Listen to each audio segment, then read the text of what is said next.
சூரிய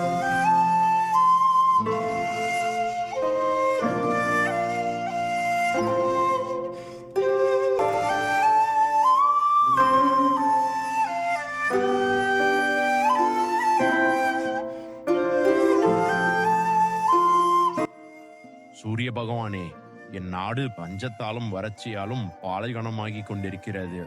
என் நாட்டு மக்கள் குழந்தைகள் முதல் முதியவர்கள் வரை அனைவரும் பஞ்சத்தால் உணவு கிடைக்காமல் ஒருவர் பின் ஒருவராக இருந்து கொண்டிருக்கிறார்கள். நாங்கள் என்ன தவறு செய்திருந்தாலும் எங்களை மன்னித்து தங்களது கோபம் எனும் வெப்பத்தை நீக்கி கருணை எனும் மழை பொழிய அருள் தாருங்கள். இன்று தன் நாட்டில் நிலவும் பஞ்சம் விலகி நாட்டு மக்கள் அனைவரும் நலம் பெற சூரிய பகவானுக்கு பூஜை செய்து சூரிய பகவானிடம் கண்ணீர் மல்க வேண்டினார் மன்னர் ஆதித்யவர்மன். மன்னர் ஆதித்தவர்மனின் வேண்டுதலை ஏற்ற சூரிய பகவான் ஆதித்தவர்மனின் முன் தோன்றினார். ஆதித்யவர்மா, உன்னுடைய பூஜையால் நான் மகிழ்ச்சி கொண்டேன். உனக்கு என்ன பிரச்சனை? என்னிடமிருந்து உனக்கு என்ன வேண்டும்? கூறு. பகவானே, என் நாட்டில் மழை பொழிந்து என் நாட்டில் நிலவும் பஞ்சம் விலகி என் நாட்டு மக்கள் அனைவருக்கும் உணவு கிடைக்க வேண்டும். இதன் பிறகு என் நாட்டு மக்கள் ஒருவர் கூட உணவு கிடைக்காமல் உயிர் இழக்கக்கூடாது. ஆதித்யவர்மா, உனது நாடு பஞ்சத்தால் வறட்சியை காண வேண்டும் என்பது எழுதப்பட்ட விதி. உனது நாடு பஞ்சம் விலகி பசுமை பெற வருண பகவானின் அருள் தேவை. ஆனால் வருண பகவானின் அருள் உனது நாட்டிற்கு கிடைக்க இன்னும் ஒரு சில ஆண்டுகள் ஆகும் என்று சூரிய பகவான் கூறினார். சூரிய பகவான் கூறியதை கேட்ட ஆதித்தவர்மன், பிரபு, என் நாட்டு மக்கள் அனைவரும் இறந்து கொண்டிருக்கிறார்கள். கால்நடைகள் முதல் காட்டில் வாழும் விலங்குகள் வரை அனைத்தும் பசியால் மடிகின்றன. நான் தங்களை மன்றாடி கேட்டுக்கொள்கிறேன், எனக்கு ஏதாவது ஒரு உபாயம் கூறுங்கள் என்று சூரிய பகவானிடம் மன்றாடி வேண்டினான் ஆதித்தவர்மன். ஆதித்தவர்மனின் வேண்டுதலை கேட்ட சூரிய பகவான், ஆதித்யவர்மா, என்னால் மழை பொழிவை ஏற்படுத்தி உன் நாட்டில் நிலவும் பஞ்சத்தை விலக்க இயலாது. ஆனால் உன் நாட்டு மக்களின் பசியை போக்க ஒரு உபாயத்தை என்னால் உருவாக்க முடியும் என்று கூறி தன் சக்தியை பயன்படுத்தி ஆதித்யவர்மன் முன்னே ஒரு பொருளை உருவாக்கினார் சூரிய பகவான். ஆதித்யவர்மா, இது ஒரு அக்ஷய பாத்திரம். இதில் நீ இடும் அறுசுவை உணவானாலும் சரி, தானியங்களாக இருந்தாலும் சரி, அது உனக்கு அல்ல குறையாமல் கிடைக்கும். ஒரு முறை நீ இந்த அக்ஷய பாத்திரத்தை தலகீழா கவிழ்த்தால் அதில் நீ இட்ட தானியமாக இருந்தாலும் சரி, உணவாக இருந்தாலும் சரி, மறைந்துவிடும். மறுபடியும் நீ இடும் உணவோ தானியமோ உனக்கு அல்ல குறையாமல் கிடைத்து கொண்டே இருக்கும். இதை பயன்படுத்தி நீ உன் நாட்டு மக்களின் பசியை போக்கு. சூரிய பகவான் கூறியதை கேட்ட ஆதித்தவர்மனுக்கு ஒரே மகிழ்ச்சி. ஒரு வழியாக தன் நாட்டில் உள்ள மக்கள் அனைவருக்கும் உணவளிக்க தனக்கு ஒரு வழி கிட்டியது என பெருமகிழ்ச்சி அடைந்தான். ஆதித்யவர்மா, இந்த அக்ஷய பாத்திரத்தின் சக்தி வெளிப்பட ஒரு நிபந்தனையும் உள்ளது. மேலும் இதை பயன்படுத்த ஒரு எச்சரிக்கையும் உள்ளது. நான் இரண்டையும் உன்னிடம் கூறுகிறேன், நீ கவனமாக கேள் என்று கூறி சூரிய பகவான் ஆதித்தவர்மனிடம் நிபந்தனையும் எச்சரிக்கையையும் கூறினார். இந்த அக்ஷய பாத்திரம் நான் உனக்கு அருளிய ஒரு வரப்பிரசாதம்.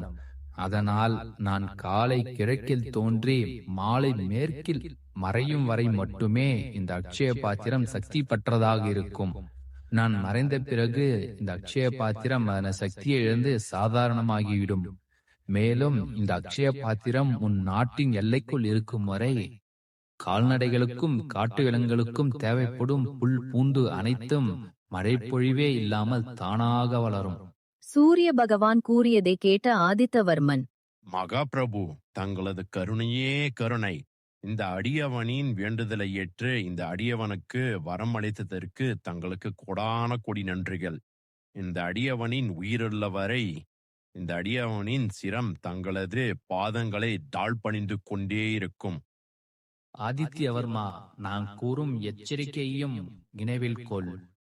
நான் இந்த அக்ஷய பாத்திரம் உனது நாட்டிற்கு பொது நலத்திற்காக மட்டுமே வழங்கியுள்ளேன். ஒருவேளை யாராவது இதை தன்னுடைய சுயநலத்திற்காக பயன்படுத்தும் நிலை ஏற்பட்டால் அன்றிலிருந்து என் ஒளிக்கதிர்கள் உன் நாட்டின் மீது படுவது குறைந்து உன் நாடு முழுவதும் இருளில் மூழ்கத் தொடங்கும். இதை நினைவில் வைத்துக்கொள் என்று கூறிவிட்டு சூரிய பகவான் அங்கிருந்து மறைந்து விட்டார். அதன் பிறகு ஆதித்தவர்மன் சூரிய பகவான் அருளிய அட்சய பாத்திரத்தை தன் அரண்மனைக்கு கொண்டு வந்தார். தான் கொண்டு வந்த அட்சய பாத்திரத்தில் அறுசுவை உணவுகளையும் தானியங்களையும் இட்டு சோதித்து பார்த்தார் மன்னர் ஆதித்யவர்மன். சூரிய பகவான் கூறியபடியே அட்சய பாத்திரத்தில் இட்ட உணவானாலும் சரி, தானியங்கள் ஆனாலும் சரி, அள்ள அள்ள குறையாமல் வந்து கொண்டே இருந்தது. அன்று முதல் அட்சய பாத்திரத்தை பயன்படுத்தி விக்கிரமபுரி நாட்டில் உள்ள அனைத்து மக்களுக்கும் உணவுகளை வழங்கினார் மன்னர் ஆதித்தவர்மன். மேலும் தொலைதூரத்தில் உள்ள கிராமங்களுக்கும் வீரர்களின் உதவியோடு மன்னர் உணவுகளை அனுப்பி வைத்தார். இதனால் விக்கிரமபுரி நாட்டில் பசியால் இறந்து போகும் மக்களின் எண்ணிக்கை மிக சொற்பமாகவே மாறியது.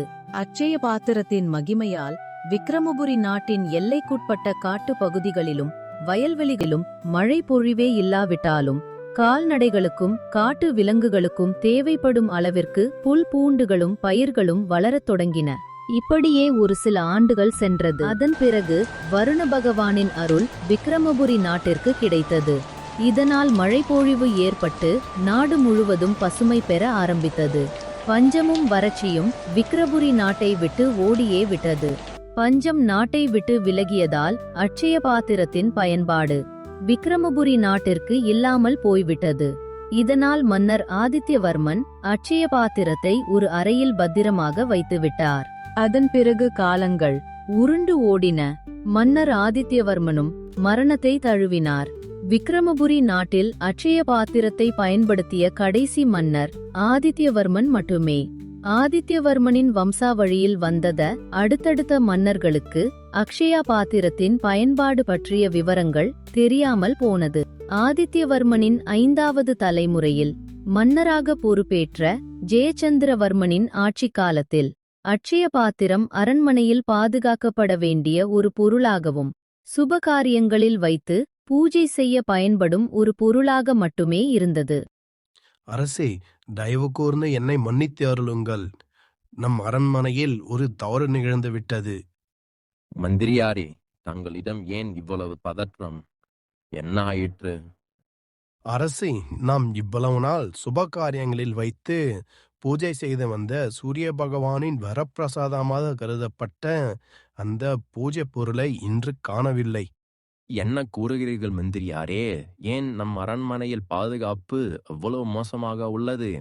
பணிப்பெண்களை அரண்மனை முழுக்க தேடச் சொல்லுங்கள். அப்படி கிடைக்கவில்லை என்றால் வீரர்களை அனுப்பி நாடு முழுவதும் அந்த பூஜை பொருள் எங்கு உள்ளது என்று தேடச் சொல்லுங்கள். நான் அவசரமாக சிம்மபுரி நாட்டில் மன்னருடன் வர்த்தக உடன்படிக்கை செய்ய சென்று கொண்டிருக்கிறேன்.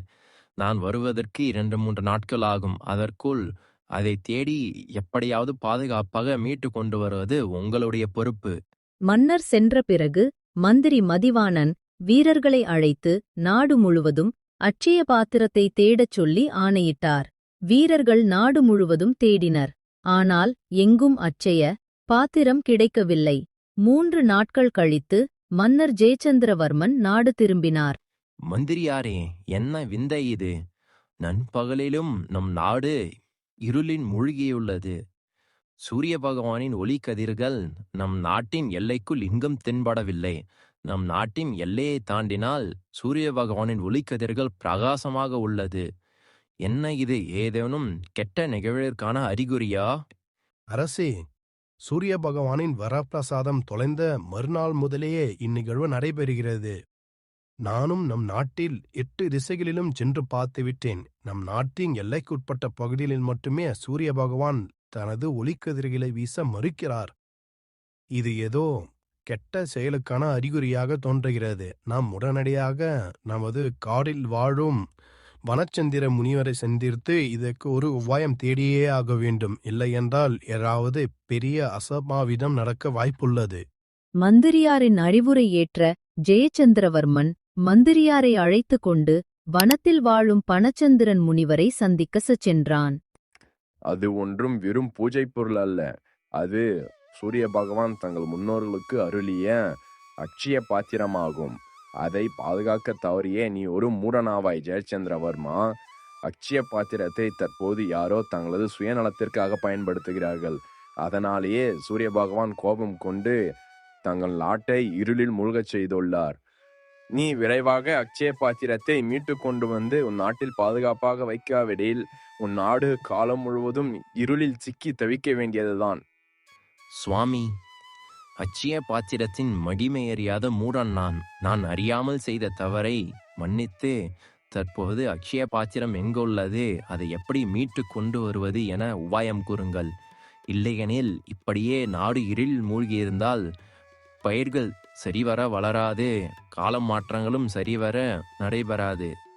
இதால் நாடு மிகப்பெரிய ஆபத்திற்கு உள்ளாகும்.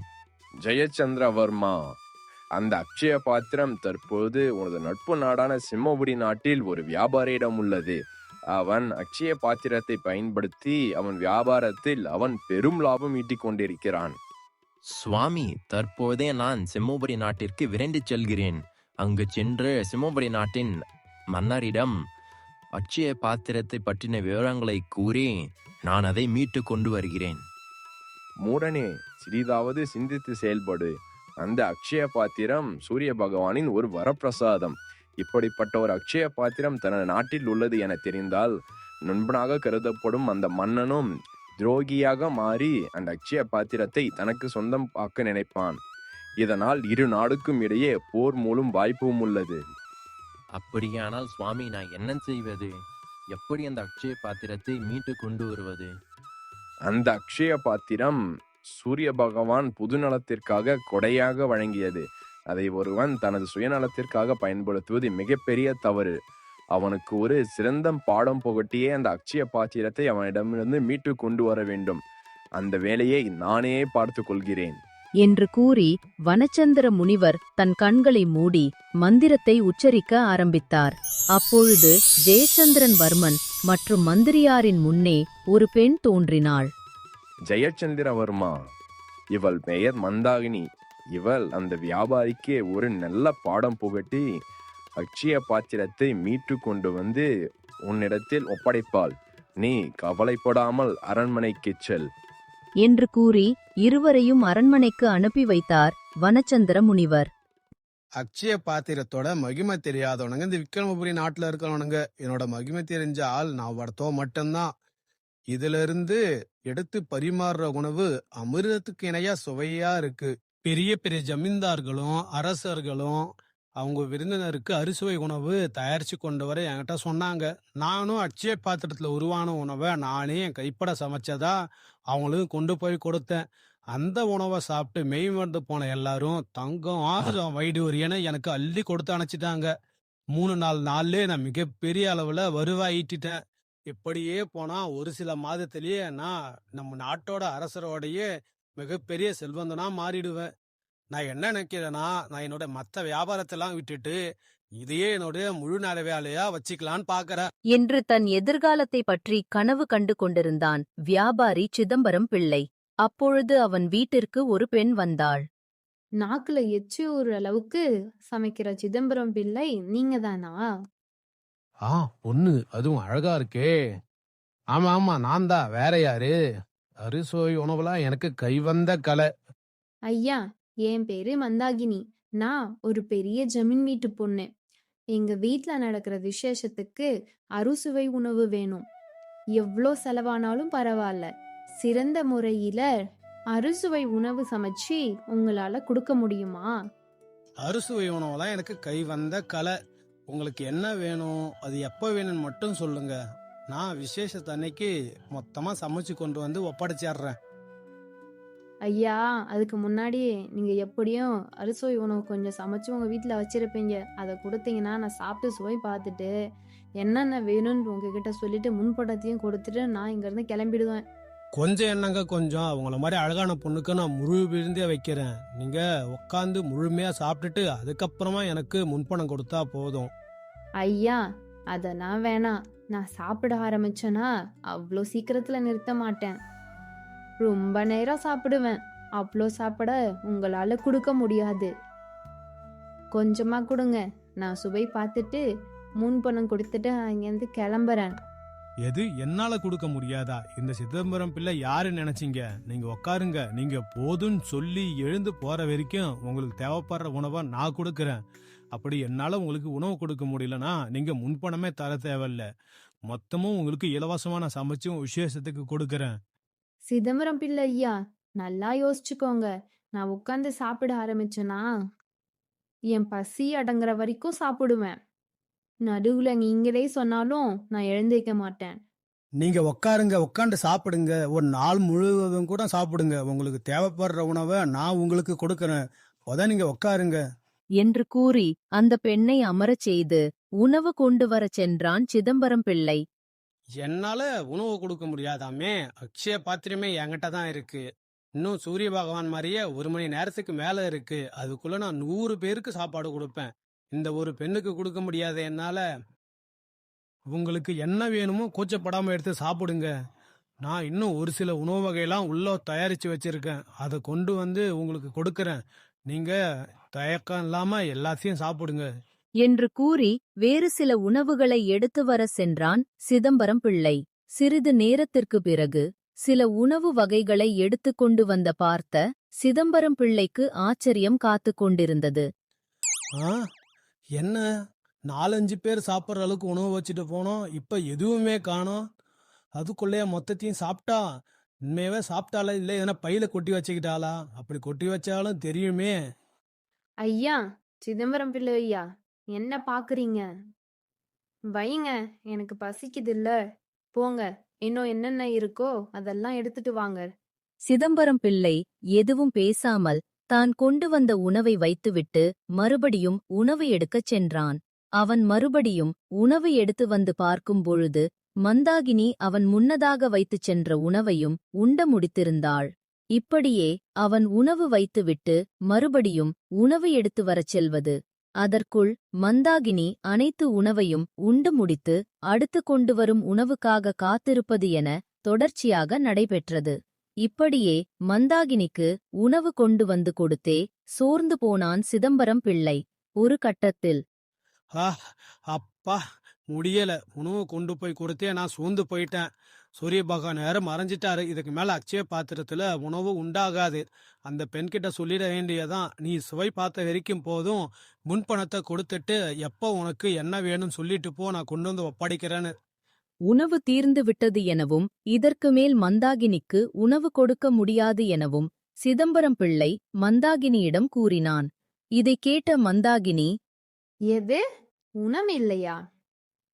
எனக்கு ஒழுங்கா உணவு கொடு. எனக்கு இன்னும் பசி அடங்கல. ஒழுங்கா எனக்கு உணவு கொடு. என்று மந்தாகினி உணவு கேட்டு கோபமடையத் தொடங்கினாள். மேலும் பெண்ணாக இருந்த மந்தாகினி திடீரென ஒரு ராட்சசியாக உருமாறினாள்.